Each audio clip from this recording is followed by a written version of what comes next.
A second-half surge saw England breeze back into the top tier of the UEFA Nations League with an emphatic win over the Republic of Ireland at Wembley. The visitors had massively frustrated England in the first half, going in level at the break, but a red card for Ireland defender Liam Scales was the turning point. Not least as his foul on Jude Bellingham resulted in the penalty kick from which Harry Kane broke the deadlock. Goals from Anthony Gordon, Conor Gallagher, Jarrod, Bowen, and Taylor Harwood-Bellis, all their first for their country, followed in a scintillating second half from Lee Carsley's side. Gawang Patah has analyzed the key talking points.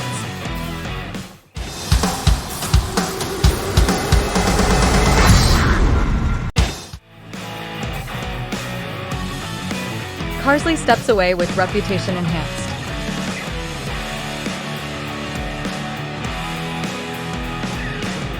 The Carsley era ended on a glorious high as England scored 5 second-half goals to finish this Nations League campaign in the best possible way. It means that Lee Carsley can leave with his head held high, having managed England through their campaign with 5 wins from 6. From the moment he took the job in August, he always said that the priority was to win this group and ensure promotion back to the A tier in the Nations League for when this competition next comes around in 2026. He has put a tick in that box.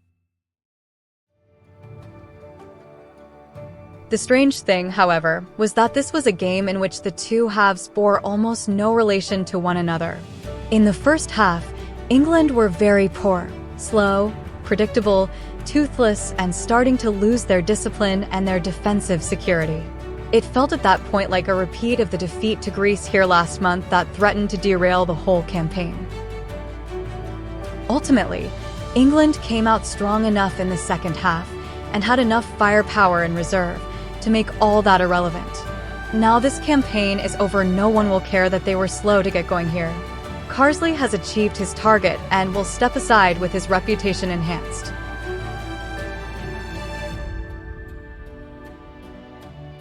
The two sides of Harry Kane.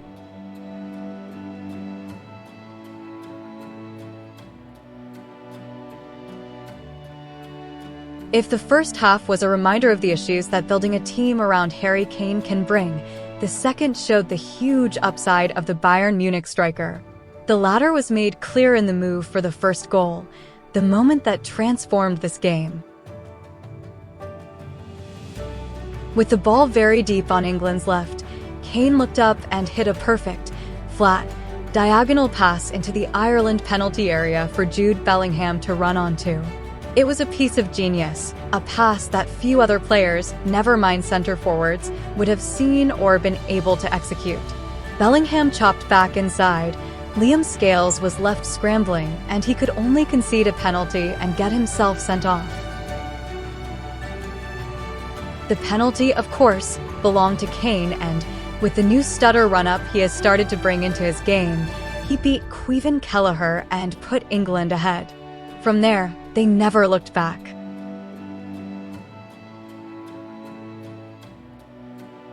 There is always a lot of discourse about Kane, and that will only increase after Carsley dropped him for Thursday's game in Athens.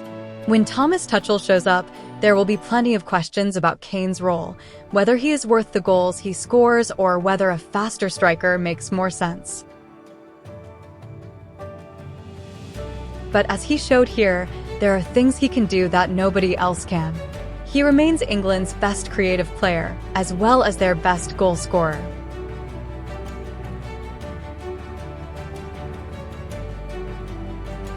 Ireland nullified England until it fell apart.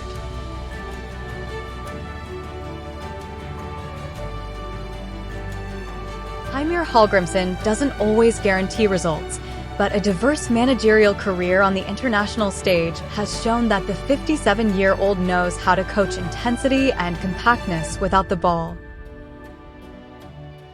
Ireland restricted England to very little in a gritty first-half display, as Lee Carsley's side failed to register a single shot on target.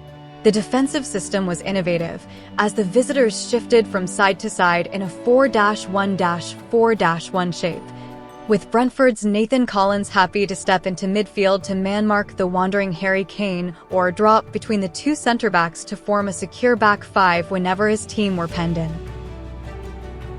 Down the flanks, too, the decision to play fullback Festi Ebisile on the right of midfield was vindicated, as he battled hard alongside Dara O'Shea to double up on Anthony Gordon while keeping an eye on those overlapping runs from Lewis Hall at wingback.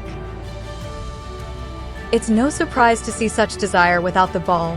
Hallgrimsson's Jamaica caused a real stir in CONCACAF with some well-drilled counter-attacking displays against the US and Canada, but the question of sustainability remains. Tonight's heavy defeat was harsh as his team crumbled with a man disadvantage, but his time in the Caribbean fizzled out too, losing all 3 Copa America games this summer despite glimpses of solidity and fight.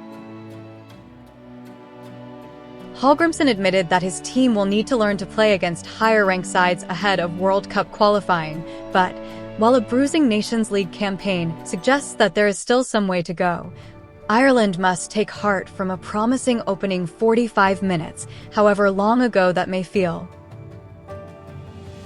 There's talent to build a squad around. Kelleher is a reliable shot stopper, Collins is a commanding defensive presence, while Chidozie Ogbene, Troy Parrott and Sammy Smodics have proven that they can perform in top-flight European football. With more time and a manager prepared to focus on the psychological side of winning without the ball, they should become more difficult to beat.